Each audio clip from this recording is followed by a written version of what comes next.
ची गरज आहे ही त्यांनी समजावी। जशी त्यांची गरज महाविकास आघाडीला आहे भाजपचा पराभव करण्यासाठी, त्यांचा आवाज महत्वाचा आहे।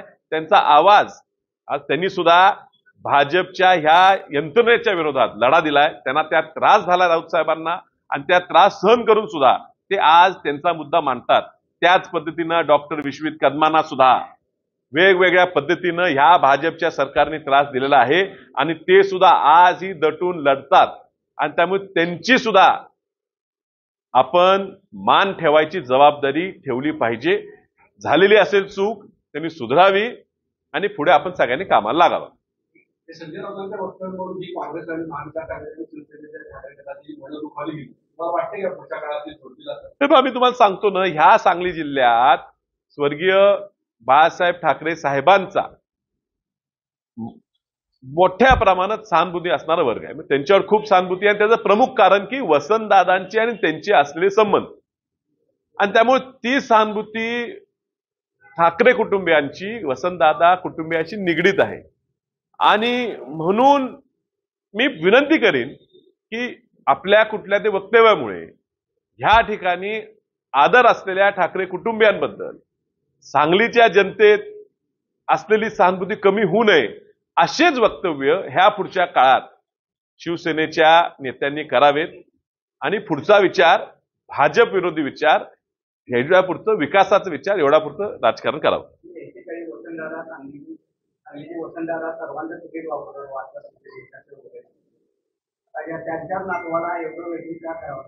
साहेब राजकीय परिस्थिती बदलत असते, असा एका दिवसात 4 दिवसात हा घडलेला प्रकार नाहीये आणि कित्येक वर्ष आम्ही पाहतो की प्रत्येक वेळ उमेदवारीला आम्हाला त्रास होतो, मात्र जनता त्या त्रासातून जेव्हा आम्हाला उमेदवारी मिळते आम्ही लढतो, ते आमच्या पाठीशी राहते। आम्ही सुद्धा पूर्ण आयुष्य आमचं ह्या सांगलीच्या जनतेच्या विकास करण्यासाठीच वाहून घेतलेला आहे आणि पुढेही निर्णय काय हो निकाल काय हो आम्ही ह्यातच राहणार आहे आणि त्यामुळे त्रास होतो, कदाचित अजूनही होईल। संघर्ष नशिबात असेल तर ती करायची तयारी आमची आहे। 7 दिवसापूर्वी आलेल्या उमेदवारासाठी शिवसेनेने एवढी ताकद लावली, 70 वर्षापूर्वीचं जे घराणं आहे काँग्रेस त्याला योग्य ती ताकद लावली। हे पहा, ते शिवसेनेचं कौतुक आहे की त्यांनी 7 दिवसापूर्वी त्यांच्या पक्षात नसलेल्या व्यक्तीला पक्षात प्रवेश करून त्याच्यासाठी एवढा रान पेटवलं। का पेटवलं, त्याच्या मागे काय कारण आहे, हे तुम्ही प्रश्न विचारता, मला माहित असते तर मी उत्तर दिलं असतं। भाजपकडे जाता जाता वंचित मार्फत शिवसेनेत प्रवेश केलेल्या व्यक्तीसाठी ते एवढं लढतात। मला वाटते त्याच पद्धतीनं आतापर्यंत तरी वसंतदादा घरासाठी आम्ही प्रामाणिक काँग्रेस पक्षावर राहिलेलो आहे, एवढे वर्ष त्यांच्यावर राहिलेलो आणि आजही राहतो।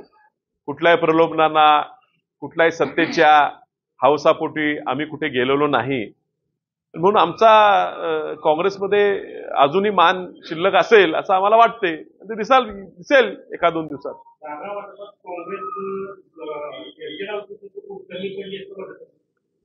निकाल लागल्यावर कमी पडलो का जास्त पडलो हे कळणार।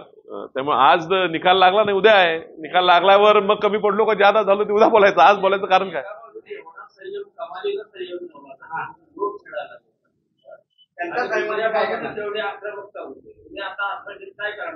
साहेब मी काय सांगतो माहितीये का, एक मुळात मी सांगलीचा आहे, माझ्या कुटुंब सांगलीचं आहे, आम्ही सगळे सांगलीच आहोत। ह्या सांगलीची परंपरा वेगळी आहे, आम्ही सुसंस्कृत सांगली आहे। आपल्या सांगलीला पूर्वीपासून नेतृत्व हे संयमीच मिळालेलं आणि असंच नेतृत्व सांगलीने स्वीकारलेलं आहे। मुंबईत काय जे चालते, मुंबईत कसं बोलून चालते ते कदाचित सांगली स्वीकारत नाही, हे पूर्वी पाहिलेलं आहे आणि त्यामुळे आम्ही सुसंस्कृत सांगलीचे असल्यामुळे आम्ही संयम पाळणं हे स्वाभाविक आहे। श्रद्धा आणि सबुरी ह्या निकषावर आमचं कामकाज चालू आहे, चांगला निर्णय होईल।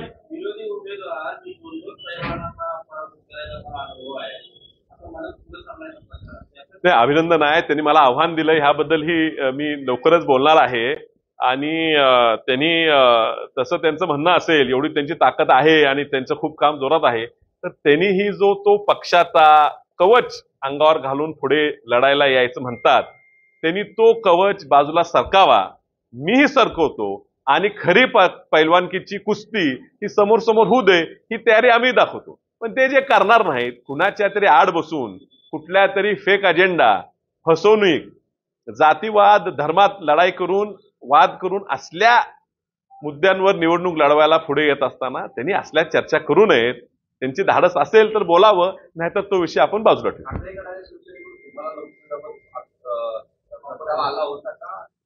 हे पहा, मी असा कुठलाही प्रस्ताव ऐकला नाही आणि स्वीकारणार नाही.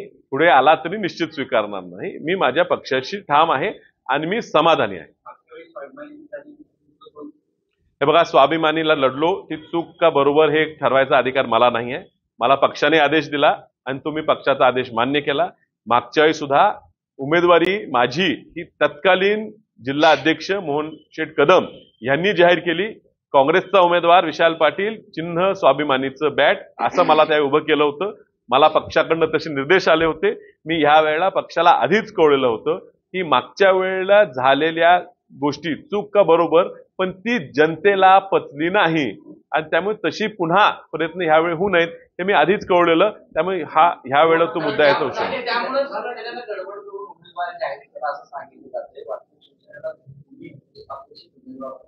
तशी माझी काही चर्चा झाली नाही. माझा काय राऊत साहेबांचा फोनही नाही, कधी माझं बोलणं नाही. कदाचित समोर आले तर ते मला ओळखणारी नाहीत आणि त्यामुळे अशी काय मला ऑफर त्यांच्याकडनं आलेली नाही. आणि ती शिवसेनेला जागा सुटली का नाही सुटली ह्याच्या आधीच त्यांनी उमेदवार जाहीर केला होता. आजही सुटलेले नाही तरी ते म्हणतात उमेदवार जाहीर आहे. पण त्यांचा पक्ष गरजेचा आहे आमच्या आघाडीसाठी, त्यामुळे त्यांनी त्या धाडसावर मागत असतील. पण त्याचा अर्थ काय?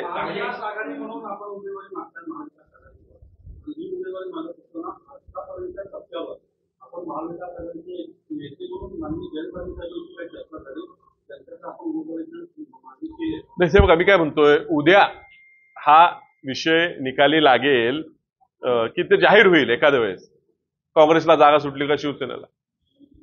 त्यानंतर काय पुढे घ्यायचं करूया आणि त्यात काय मागे कोण होतं, कुणाशी होतं, कुणाचे प्रयत्न होते माहित नाही.